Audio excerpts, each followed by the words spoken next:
네, 광주 나주 광역철도 구축 사업은 완성된다면 광주와 나주 간 평균 이동 시간을 최대 30분대까지 줄일 수 있어서 큰 주목을 받고 있습니다. 지난 6월부터 예비 타당성 조사가 진행 중에 있는데요. 그런데 최근 광주시가 효천역을 경유하는 쪽으로 노선 변경을 강행하고 있는 데다 노선을 바꾸지 않을 경우에 사업을 포기하겠다고 주장하고 있어 또 다른 갈등을 낳고 있습니다. 조희성 기자입니다. 나주 KTX역과 빛가람 혁신도시를 거쳐 광주 상무역 인근까지 이어지는 광주 나주 광역철도.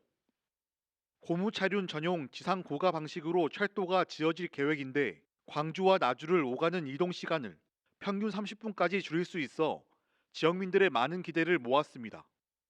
지난 6월부터 진행된 예비타당성 조사 가운데 광주시가 지난 11월 7일 효천역을 경유하는 쪽으로 광역철도의 노선을 변경해야 한다며 전남도에 공문을 보냈습니다.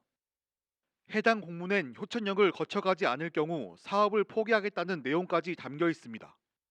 광주시는 서부 농산물 도매시장을 지나는 기존 노선보다 인구 3만이 거주하는 효천지구를 지나는 게 광역철도의 효율성이 높다고 주장합니다. 문제는 효천역 경유 노선이 예비타당성 조사를 통과하기 위한 조건과는 거리가 멀다는 겁니다.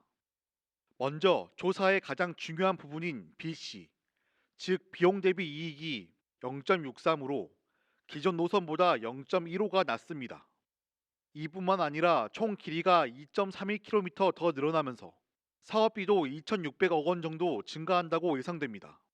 현재 기재부가 국토부 확정 노선에 대해서 예타를 진행 중인데 노선 변경을 요구한다면 그렇지 않아도 낮은 경제성이 문제되고 있는 상황에서 예타 통과에 더욱 어려움을 겪을 것으로 보이고요. 강주시가 표면적으로 노선 변경을 주장하고 있는 것은 이용률을 높여서 경제성을 담보자는 이유를 들고 있습니다만은 실상은 건설비나 운영비의 부담을 털어내려는 출구 전략이 아닌가. 전남도는 광주시의 이런 태도를 이해할 수 없다고 말합니다. 광주시에게 효천역 경유 노선의 타당성을 증명할 수 있다면 노선 변경을 적극 고려하겠다는 입장을 전했다는 주장입니다. 하지만 광주시는 전남도가 노선을 변경하겠다고 공식적으로 밝히지 않으면 어떤 조사나 용역도 진행하지 않겠다는 입장입니다. 이 부분은 추진되는 과정 속에서 광주시가 추가로 이렇게 요청을 하는 부분이기 때문에 어찌됐거나 광주시는 이제 효천역 근방에 한 3만 명 정도 인구가 살고 있고 또한 광주 절소도 2호선과 관련해서 2단계 3구간 백운광장에서 효천역까지 그 구간이 사실은 지금 당장은 추진되기 어렵게 되다 보니까 광주시 입장도 이해가 안 되는 바는 아닙니다. 전라남도의 입장이 더 중요하지 않을까. 효천역을 경유하지 않으면 광역철도 구축 사업 자체를 뒤엎겠다는 광주시.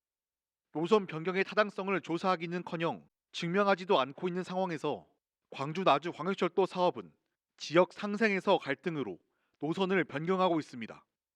CNB 뉴스 조희성입니다.